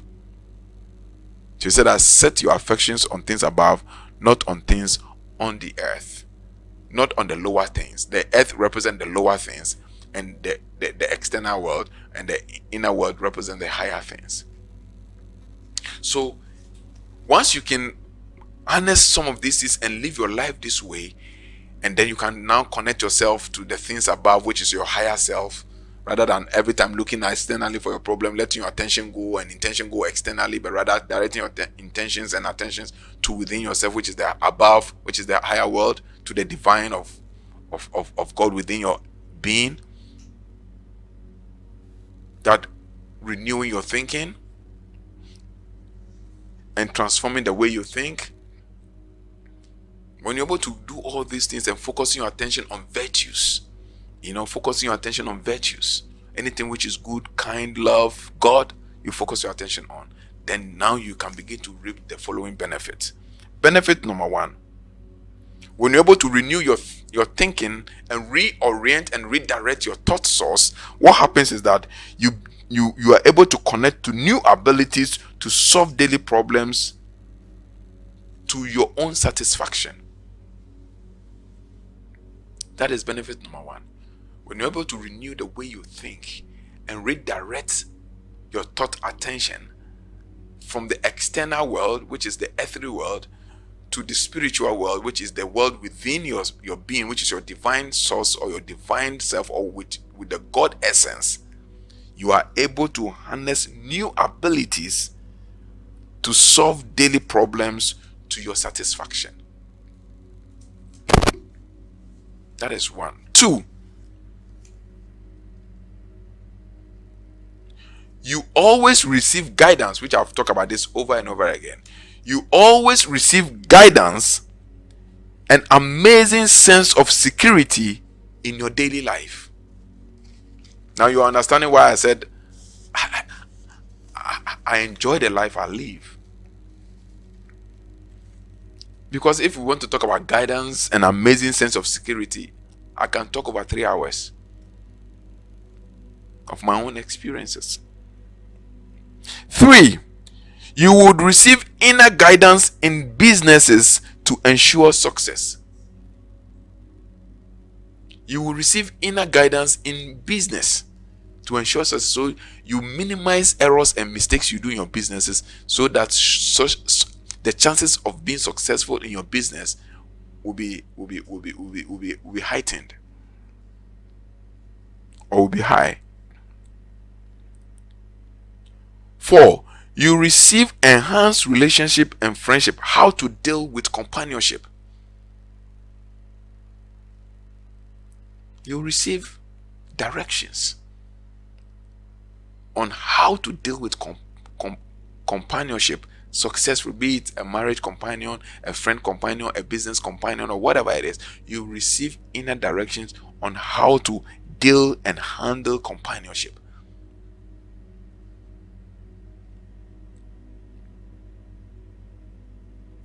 You will develop good relationship between mind and body.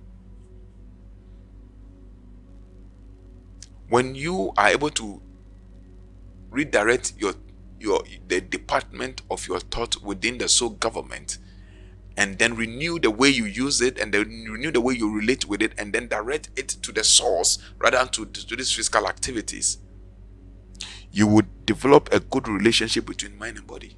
So there's always balance. Health wise, someone there's something wrong with you, they can exactly tell you what you need to do. And not even for yourself alone, even for your family and for your friends and for your loved ones. Soon I'll be there. That was that I was telling Abraham that I was just sitting there. They told me to bring him honey. He should remind me up to date. He has not reminded me. So the honey is still sitting there. But I know there's a reason why they told me to bring him honey. Last week, my little boy was coughing, so I sent him to hospital. They diagnosed him and all, they do the scan and all this. They gave him medicines. It was still coughing, it wasn't going. I was just sitting down, and they told me go and buy him Ryzen.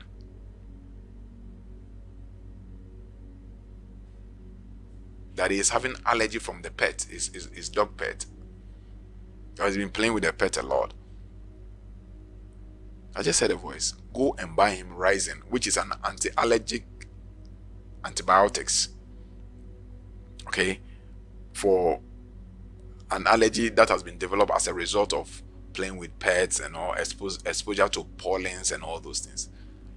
And I went to, so when I went and bought it, and I read of, and then they said that if the situation is connected to allergy with pets and all those things, when you drink the medicine within 1 hour, you see a difference. So he drank the medicine exactly within 1 hour, his breath pattern changes and everything. You mean the doctor took the money away? Did everything change? And the second day he took it, he was able to go to school. So this is, you receive inner guidance on mind and body. If I want to, and all these things I'm talking to you about, they are my own experience. They are not just something that I have written them, or they're in the pages of books. Yes, they're in the pages of books, but these are my real lifetime experiences that when I read it from the pages of book, I could testify it. I could testify it. This book contains all the effects. Okay, the benefits, I had it from this book. But each and everything I'm writing here is something that I'm living it each and every day, because this book, I studied this book almost about 15 years ago. I practiced the content of this book about 15 years ago. Okay, and this book deals with how to develop your higher sense perception. You see, this book deals with how to develop the higher sense perception. And I practiced it about 15 years ago. So everything, the benefit they outline in this book, that when you're able to develop your higher sense perception, which is the cognitive abilities of the mind, all the benefits they stated in here, after practicing this 15 years ago, I am enjoying all the benefit in my life in real time. So whatever I am talking about, I always tell people that I talk about things that I am experiencing out of my learning and out of my practice. I won't tell you something that I cannot prove it, and I cannot give you my personal testimony with regards to it. Because how do I test it? How do I prove it that what I'm coming to teach you is going to work? Because I have to teach you something that I have done, which has worked for me, which I've experienced, so that when you are doing it and it's not working, I'll tell you are not doing it right. Because I was taught it, I studied it, I practiced it, and it worked. So you cannot tell me it is not working. But when I tell you, I have no doubt it will work. All those people that started the practice, okay, I tell them, look, you are going to experience light, you are going to do this. And when they all start the practice, they have been having, all of them are having almost the same experiences. Because it's something that I've practiced, so I know it works. So all these benefits I'm talking about, it is a benefit I am enjoying every single day of my life. I wouldn't come and talk to you. I'm not doing this on the back of register and pay with PayPal before you enjoy the streaming section. People do it. You understand? So what would the benefit of me come and tell you something which is not real? If you support our organization, we'll be appreciative of that. And we need the support anyway to be able to build our research center, which we intend to do to help the black community in Africa at large. And we intend of having some in Tanzania, having some in Namibia, having some in, let's say East Africa. One Ghana serves West Africa, then we have some in East Africa and Southern Africa. You understand? So it's something we are benefiting. But I'm not saying these things because I'm going to take offering from you. So I will tell you something. It is something I'm enjoying every day of my life. And that's why sometimes when it happens, I want to give a practical example. There are people listening to me on this platform who work with me personally, so I cannot lie. Sometimes when I go to hospital, when I'm working there, some of the people, I tell them, look, as you're going to the hospital, this will be the lab results. And the lab result comes out exactly what I said. Because it makes you develop a good relationship between mind and body. When you say a good relationship between mind and body, when something is wrong with the body, the mind will know. And will know exactly what is wrong with the body. And the mind can connect to find out exactly what to do to avert the situation or mitigate the situation or resolve the situation. That is the good relationship between mind and body. And a lot of us have this problem. We don't have a good relationship between the mind and the body. But the mind and the body must have a very good relationship so that the mind can always tell what is wrong with the body and how to resolve what is wrong with the body. Be it emotionally, be it psychologically, be it health-wise, or be it financial. The mind should be able to detect. Oh, I dare about the way the body didn't need car. I should give the body some idea to implement to make money, because all the stress is having is just that there's no money in the pocket. The mind should be able to know. There's a guy who was sick, a friend of mine, when we were in school. The guy was sick and was growing lean. You go to hospital and absolutely there was nothing wrong with him. And he himself doesn't know the cause of the sickness. But every time that I think that I was doing my, his name was Isaac. I was in my national service when I was teaching at Agri Memorial.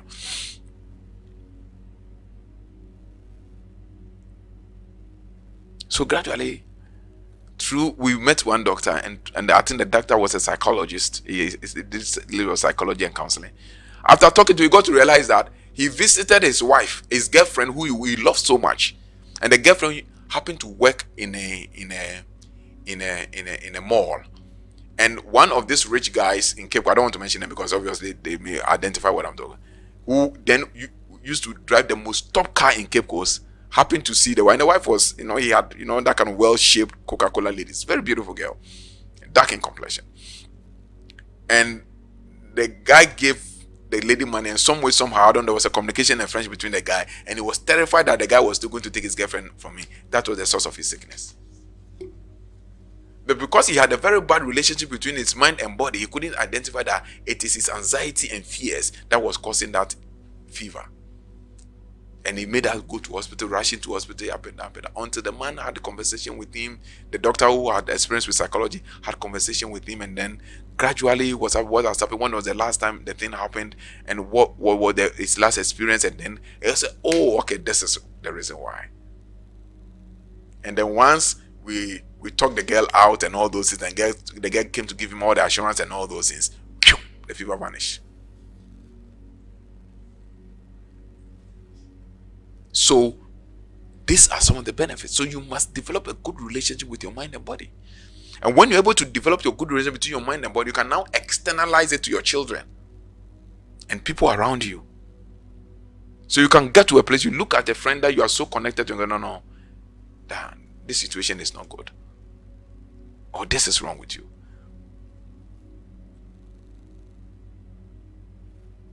One of our members, I came to the office some couple of weeks ago and he wasn't feeling well.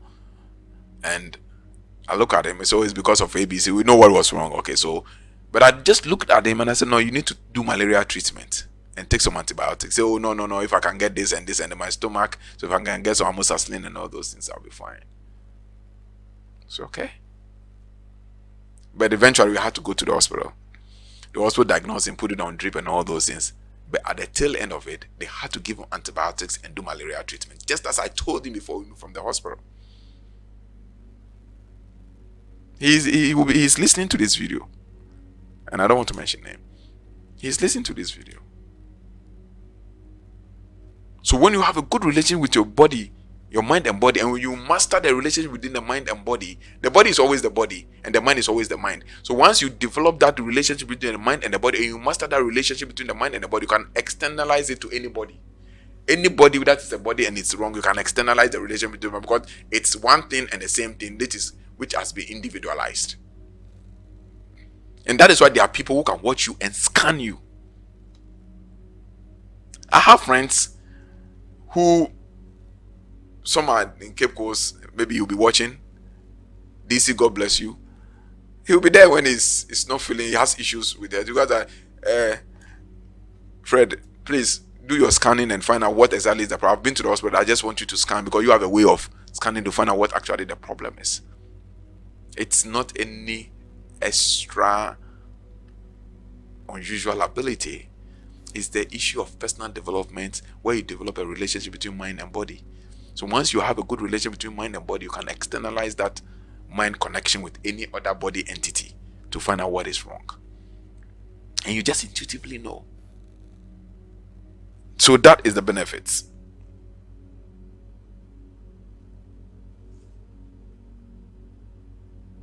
Now, the sixth benefit you get when you're able to develop this department of your soul government, which is the mind, is that you develop freedom from bondage of fear that chokes our success. And for me, this is one of the first things I look out for. If I see anybody who is truly spiritually developed, or who is truly spiritually enlightened, or who is having spiritual awakening, the first thing I look at it is the person fearful. When you are fearful, you've not started your spiritual journey. No matter what you think you practice, you have not started. Because the first thing you overcome is the fear of the self and the fear of death. That's the first thing you overcome. When you begin to have that awakening and that connection, you are never afraid to die, and you are not afraid of the body. Let alone to talk about external. So for me, you don't threaten me, because your threatening will not change anything with me. No, forget it. I'm not rowdy, and but pass it over candy my misru, and that's what we forget it. Because fear is not my dictionary. No. What fear? Me, we have engaged in mystical rituals that we walk down time alone to the cemetery. We go there, do it, and come back alone. Yeah, so fear. The highest place people are afraid of is to go to the cemetery at dawn. So I walk those way. I go to the beach alone at dawn. So what are you going to say? You fear they're out. The only fear maybe I may entertain is the fear of killing somebody, because it's against the will of God. So I'm afraid to kill somebody. That's maybe the only fear, which that fear is a fear in a form of love. Because I love God and I don't want to break the law of the universe. I'm cautious and careful not to kill anybody. Not even to kill an animal, let alone to kill a human being. That's the only fear I have. The fear of killing animals and killing human beings. Apart from that, to make me afraid, no, forget it. And it is one sign you see in anybody that is having that spiritual awakening and control over the intellect, because the first thing that controls the intellect, and you shall die. So the fear of death is the first thing. And when you're able to overcome the fear of death, you can achieve anything in life. And we are going to do a whole live streaming on overcoming the fear of death. I've written an article on it, which it's a tract I wrote some many years ago, but I'll take the whole tract, restructure it, and do a presentation on it. Overcoming the fear of death. That is the first sign you see that somebody is developing spiritually. You know that you have overcome the fear of death and you become arrogant and rude and reckless. No. But that thing that makes people terrified and fear is not inside of you. You may be sitting quiet and watch things, but you are not moved. Because you know this guy is a joke.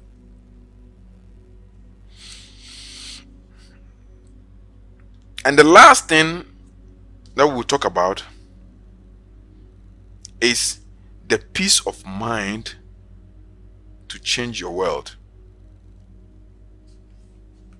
When you're able to attain that connection and a good relationship with your intellect, for your mind to be able to connect to the source, you will develop the peace of mind to be able to change your world. Because as I told you, everything about your world, whether it will change, all begins with the way you are thinking. And now you understand why Africans, we are what we are. Because all these things I'm talking to you about is literally and virtually missing in Africa. And that's why we can't change our world.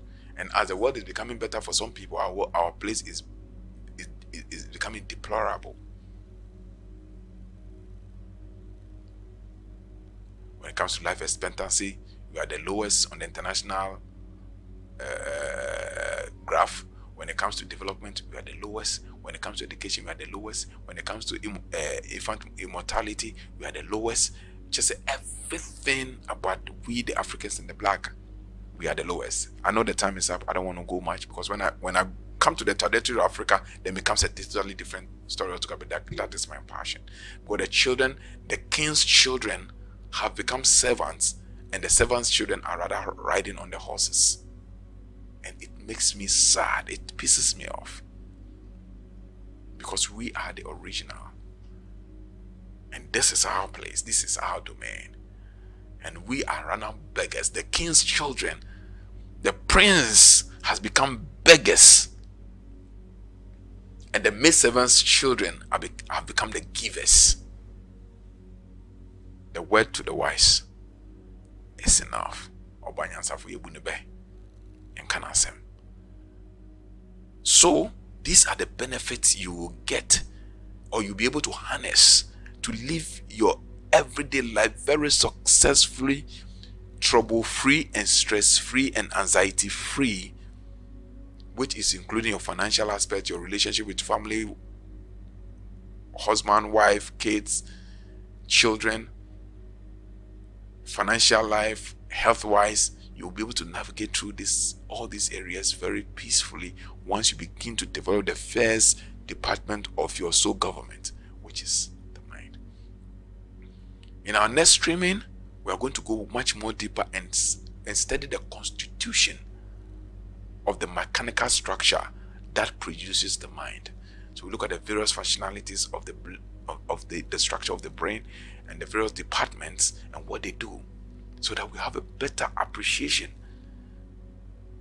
And how do we develop, and what kind of foods you are supposed to eat to harness that energy and let it develop.